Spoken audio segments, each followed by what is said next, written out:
अल्पकालिक चर्चा की शुरुआत करेंगे श्री मदन लाल जी। मैं आपको समय दूंगी। देखिए, मैं बहुत ही सुखद माहौल में सदन चलाने का प्रयास करती हूँ। बैठ जाइए विदुड़ी जी, मैं आपको मौका दे दूंगी। मदन लाल जी के बाद दे दूंगी। मैंने आदेश कर दिया मदन लाल जी। अब बैठ जाइए मदन लाल जी, अब बैठ जाइए मदन लाल जी।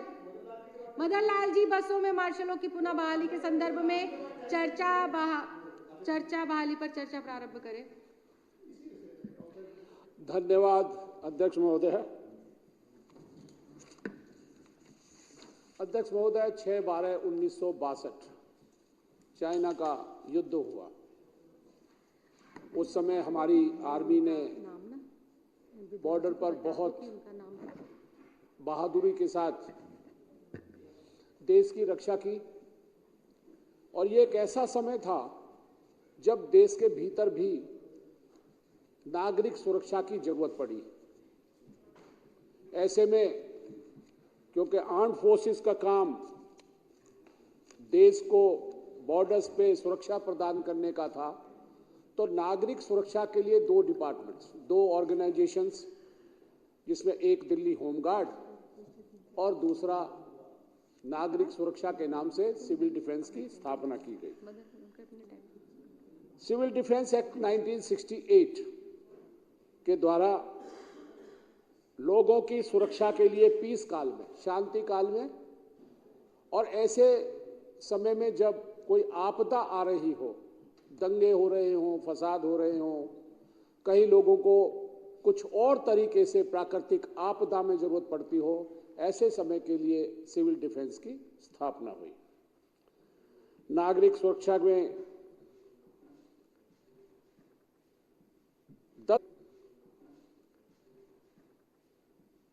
10,792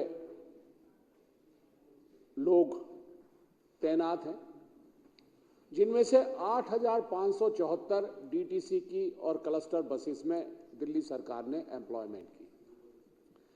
अगर हम इसका इतिहास देखें तो अध्यक्ष महोदय, 11 मई 2015 को जब सीएम साहब ने ये फैसला लिया कि हमें एक नागरिक सुरक्षा के लिए एक ऑर्गेनाइजेशन को दिल्ली की बसों की जिम्मेवारी देनी है, तो उन्होंने इस ओर कदम उठाया और 11 मई 2015 को बस मार्शल्स की कानूनी स्थिति के लिए उन्होंने एक मीटिंग बुलाई। दिल्ली सरकार मान नहीं रही है, वो बसों में मार्शल को लेकर बहुत ज्यादा संज्ञानशील है, तो 4/10/2023 को डीसी हेडक्वार्टर ने एक आदेश पारित कर दिया कि सिविल डिफेंस का काम केवल आपदा में लोगों की सुरक्षा करने का है, आपदा से निपटने का है। लिहाजा डीटीसी की और क्लस्टर बसों में हम सिविल डिफेंस की नियुक्ति को अवैध मानते हैं। ये एक बड़ा, अब तक सिविल डिफेंस के वॉलंटियर्स में बड़ा पैनिक आ गया था। ये वो लोग हैं जो बेचारे अपना रोजी रोटी कर रहे हैं। अगर हम इस दौरान देखें तो हमारी बड़ी पॉपुलर सरकार ने लोगों की नई भर्तियां बंद कर रखी हैं। वो पुराने जो हमारे सरकारी अधिकारी हैं, रिटायरमेंट होने के बाद उनको कंसल्टेंट रखते हैं। वो बुजुर्गों का तो ध्यान रख रहे हैं, पर जो नई जनरेशन आ रही है, मैं कई बार अपनी विधानसभा में लोगों से पूछता हूं, सरकारी कंप्लीट कीजिए। एक सीसीटीवी कैमरा, दूसरा पैनिक बटन और तीसरा बस मार्शल्स का। इस बात के लिए अध्यक्ष महोदय 21 अक्टूबर 2023 एलजी साहब एग्री भी कर गए, पर एलजी साहब एग्री कर गए जैसे बहुत चीजों के लिए एग्री करते हैं। पंडित साहब भले ही गर्दन में हाँ मिला दे, उन्होंने करना नहीं है, क्योंकि उसके पीछे एक षड्यंत्र चला आता है। और निवेदन है आपके माध्यम से कि सरकार इस बारे में और जो भी कदम उठा सकती हो, हमको ये स्कीम तब तक लागू करवानी चाहिए जब तक होम गार्ड की नियुक्ति नहीं होती। हम तो चाहते हैं कि जो सिविल डिफेंस के लोग हैं, उन्हीं लोगों को होम गार्ड में वैसे के वैसे ही भर्ती कर लिया जाए। नाम ही तो बदलना है, दोनों सेवा एक जैसी हैं, दोनों सेवाओं के लिए कोई परीक्षा नहीं है, दोनों सेवाएं एक जैसी हैं, एक जैसी तनख्वाह है। लिहाजा उन लोगों को जो सिविल डिफेंस में काम कर रहे थे, उन लोगों को या तो सिविल डिफेंस में कंटिन्यू करें या सिविल डिफेंस बहुत का बहुत नाम धन्यवाद मदन लाल जी। होम गार्ड के लिए ऋतुराज करके जी। उनको नौकरी में दें, जिससे लोगों की बसों में सुरक्षा की भावना ज्यादा अच्छी रहे। और माननीय केजरीवाल जी का बहुत बहुत धन्यवाद। कहा कि अगर बस के अंदर पैनिक बटन लगा हुआ है, कैमरे लगे हुए हैं, तो बस मार्शल की जरूरत नहीं है। अब तो मैं कहता हूं कि दिल्ली पुलिस को दिल्ली से हटा दो। दिल्ली पुलिस वाले कहते हैं हमने दिल्ली में जगह जगह कैमरे लगा दिए, तो क्या दिल्ली पुलिस को घर बैठा दोगे आप? क्या अगर कहीं पर आप कैमरे लगा दोगे तो वहां से आप वहां की फोर्स हटा दोगे? क्या आप ये तय करना चाहते हो कि पहले कोई केस हो जाए, किसी बहन बेटी की इज्जत लुट जाए, किसी बहन बेटी का बलात्कार हो जाए और उसके बाद वो कैमरे में आ जाए? बस आप आरोपी को पकड़ लो। आपका मकसद क्या आरोपी को पकड़ना है? आपका मकसद, हमारा मकसद, इस सरकार का मकसद आरोपी को पकड़ना नहीं है, उस क्राइम को रोकना है, ताकि दिल्ली की एक भी बहन बेटी के साथ वो बलात्कार ना हो सके, वो घटना ना हो सके। इसलिए बस के अंदर ये पूरे देश में मॉडल स्थापित किया गया कि बहन बेटी की सुरक्षा के लिए कोई दोबारा निर्भया का केस ना हो इस दिल्ली के अंदर। इसके लिए बस मार्शल नियुक्ति की गई। और एक मार्शल थे अरुण कुमार, उन्होंने 4 साल की बच्ची का अपहरण हो रहा था, उन्होंने उसके अपहरण होने को रोका, उसको बचाया, उस बच्ची की जान को बचाया। उसके बाद नवंबर 2019 में एक मार्शल थे संतोष कुमार, जो डीटीसी बस के अंदर थे, उन्होंने बस में से फोन चोरी होने से पकड़ा, उसको बचाया। कभी भाजपा के किसी नेता ने आज तक उनकी वीडियो कभी वायरल करी? नहीं की। वो वीडियो वायरल करते, देखो जी डीसीडी वाले हैं, ये कितनी बदमाशी करते हैं, ये कितनी गुंडागर्दी करते हैं, अपने भाजपा के कार्यकर्ताओं को वर्दी बना देते थे और उनको बदनाम करने का काम करते थे। अरे ये मानसिकता छोड़ दो। तो इन लोगों को लेफ्टिनेंट गवर्नर ने जो हटाया है, वो भाजपा के कहने पे हटाया है, साजिश के तहत हटाया है। और मैं उनको कहना चाहता हूं कान खोल के, कि मैं फिर कहना चाहता हूं सदन के अंदर, कि आप ये जो 10,000 लोग हैं ना, ये 10,000 लोग नहीं है, एक के साथ 100 लोगों का परिवार जुड़ा हुआ है। अगर इनकी नौकरी बहाली नहीं की ना, तो भारतीय जनता पार्टी के लोगों तुम्हें नानी याद दिला देंगे 2024 के लोकसभा चुनाव के अंदर। बहुत बहुत धन्यवाद। तो मुझे आपने बोलने का मौका दिया, उसके लिए मैं आपका धन्यवाद करता हूं, आभार व्यक्त करता हूं, बहुत बहुत धन्यवाद। और इनकी नौकरी बहाली हो, इनका वेतन मिले, ये अपने घर में परिवार में खुशियों से वापस लौटें, मैं उसी के साथ अपनी धन्यवाद करता हूं, आभार व्यक्त करता हूं। Thank you. ऋतुराज झा जी। धन्यवाद अध्यक्ष महोदय। आपने मुझे बताइए कि अगर सीसीटीवी कैमरा की बात करें तो दिल्ली में तो पूरी दुनिया में सबसे ज्यादा सीसीटीवी कैमरा है। कल को कहेंगे दिल्ली पुलिस की क्या जरूरत है, सब कुछ सीसीटीवी कैमरा ही कर देगा। अरे सीसीटीवी कैमरे का अपना रोल है, मार्शल्स का अपना रोल है, सबका अपनी जिम्मेदारी है। आज इन गरीब बच्चों को, जो कि गरीब परिवार से आते हैं, मार्शल्स के रूप में नौकरी कर रहे थे, अपना परिवार पाल रहे थे, महिलाओं की सुरक्षा कर रहे थे, देश के अंदर कंट्रीब्यूशन कर रहे थे, हमारी इकोनॉमी में, समाज में कंट्रीब्यूशन कर रहे थे, सबको इन्होंने सड़क पे बैठा दिया, धरने पे बैठा दिया और ऊपर से इनको उकसाते हैं, गंदी राजनीति करते हैं। हम आपसे माध्यम से एक ही बात कहना चाहते हैं मैडम स्पीकर, कि जल्दी से जल्दी इन सभी गरीब परिवार से आने वाले बच्चे बच्चियों को, जो कि मार्शल्स के रूप में ड्यूटी कर रहे थे, इनको दोबारा से बहाल किया जाए, ताकि अपनी ड्यूटी कर सके, अपना परिवार चला सके, सेवा कर सके और ये गंदी राजनीति बंद हो। जो भी समाधान करने की जरूरत है उसको किया जाए। लेफ्टिनेंट गवर्नर ये गंदी राजनीति करना बंद करे। बहुत बहुत धन्यवाद। इस समय मैं कैमरे वालों से कहूंगा उस गैलरी की तरफ भी एक बार कैमरा अपना घुमा दे, जो वो बस मार्शल बैठे हैं वहां पर।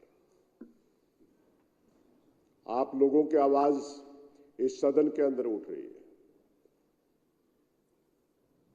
और ये सरकार पहले भी आपकी नौकरी दी थी,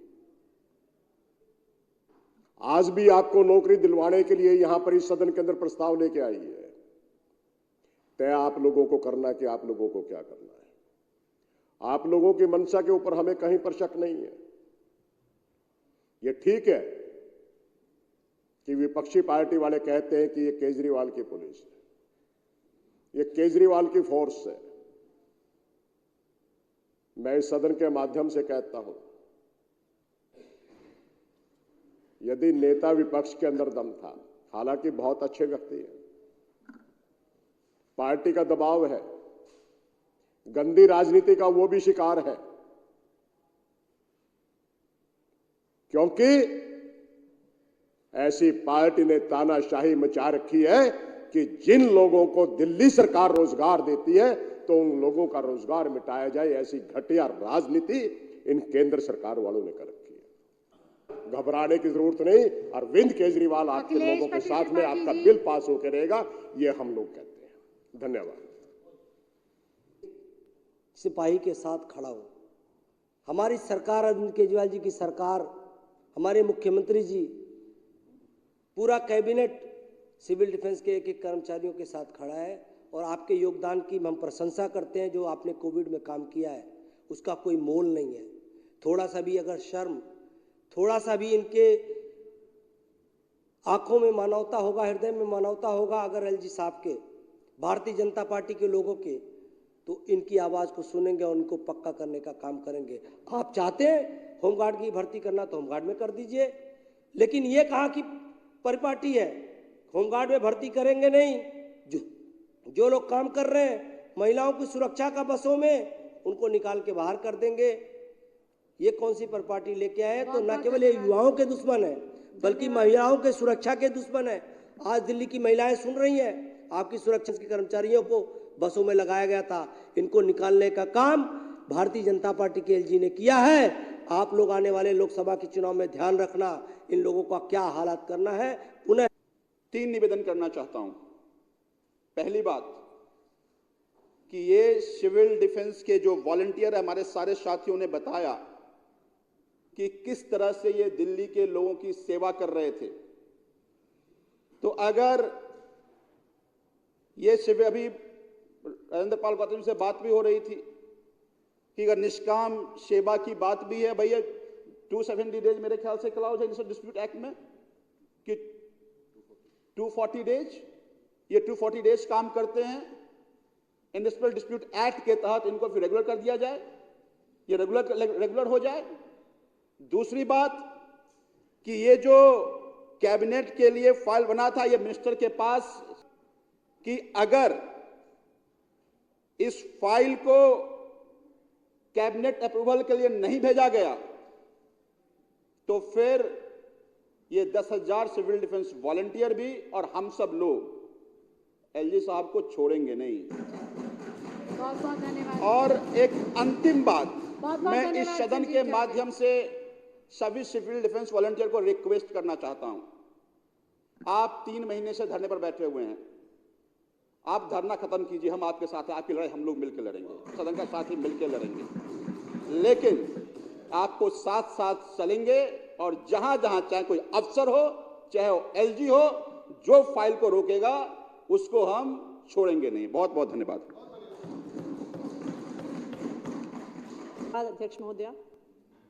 अध्यक्ष महोदया, आज मैं सिर्फ एक विधायक होने के नाते नहीं, एक मंत्री होने के नाते नहीं, बल्कि दिल्ली में पैदा हुई, दिल्ली में पढ़ी लिखी, दिल्ली में काम की एक महिला के नाते से भी बोल रही हूँ। यहाँ पे हमारे सिविल डिफेंस के कई साथी भी मौजूद हैं, हमारे विधायक साथी भी मौजूद हैं, बहुत सारे अफसर भी मौजूद हैं। बच्ची हो जो स्कूल जा रही हो डीटीसी बस के माध्यम से, चाहे एक कॉलेज में पढ़ने वाली लड़की हो जो कॉलेज जा रही हो, चाहे एक कामकाजी महिला हो, एक महिला के लिए दिल्ली में दशकों से डीटीसी में सफर करना किसी महाभारत से कम नहीं रहा है। एक भरी हुई डीटीसी बस में वो चढ़ती हैं, वहां पे जो पुरुष हैं अलग अलग उम्र के भद्दे भद्दे कमेंट्स करते हैं, गलत निगाह से देखते हैं। आज यहाँ पे बहुत सारे सिविल डिफेंस वॉलंटियर्स मौजूद हैं, बहुत सारे जो बस मार्शल्स के तौर पे काम करते थे वो भी मौजूद हैं। आज मैं दिल्ली सरकार की तरफ से, अरविंद केजरीवाल जी की तरफ से आपको वादा कर रही हूँ कि जिस तरह से जब भी दिल्ली वालों पे कोई संकट आया है, दिल्ली वालों पर कोई परेशानी आई है, अरविंद केजरीवाल जी एक कवच बन के, एक दीवार बन के सभी दिल्ली वालों के लिए खड़े रहे हैं। तो आज मैं इन सबको वादा कर रही हूं, सभी सिविल डिफेंस वॉलंटियर्स और बस मार्शल से, कि आप लोगों की हक की लड़ाई अरविंद केजरीवाल की सरकार और आम आदमी पार्टी का एक एक सिपाही सड़क से लेकर संसद तक लड़ेगा। और जब तक सिविल डिफेंस वॉलंटियर्स को वापस नहीं लगाया जाता है, हम इन लोगों की हक की लड़ाई लड़ते रहेंगे। बहुत बहुत धन्यवाद अध्यक्ष महोदया। अध्यक्षा महोदया, ये मामला मेरे विभाग का नहीं है, आतिशी जी के विभाग का है, इसलिए मैंने अपना नाम स्पीकर पे नहीं दिया हुआ था। मगर जब मैंने संजीव झा जी को सुना, मुझे लगा मुझे भी एक विधायक के तौर पे अपनी बात रखनी चाहिए।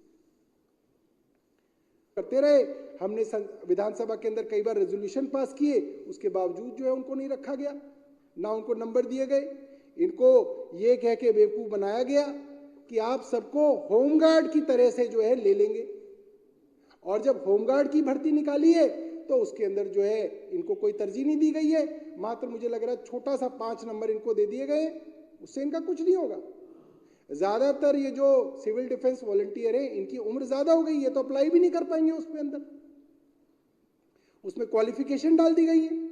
तो ये जो है सिर्फ और सिर्फ जो है सिविल डिफेंस वॉलंटियर्स को गुमराह किया गया, इनको बेचारों को बेरोजगार किया गया, और इनको फिर वहां पे धरने पे बिठा दिया गया, नहीं भाई तुम जो सेक्रेटेरिएट के सामने बैठ के धरना दो। और बेचारे देते भी रहे, बट उससे होगा क्या? जहां पे पावर है आपको उसके ऊपर जो है दबाव डालना पड़ेगा। ये आपने मुझे मौका दिया अध्यक्षा महोदया, मैं तैयारी से नहीं आया था, बट मेरा बड़ा मन था कि मैं इस बात रखूं। आपने मुझे मौका दिया और आप बहुत अच्छी लग रही हैं आज इस कुर्सी पे, आपको बहुत बहुत बधाई।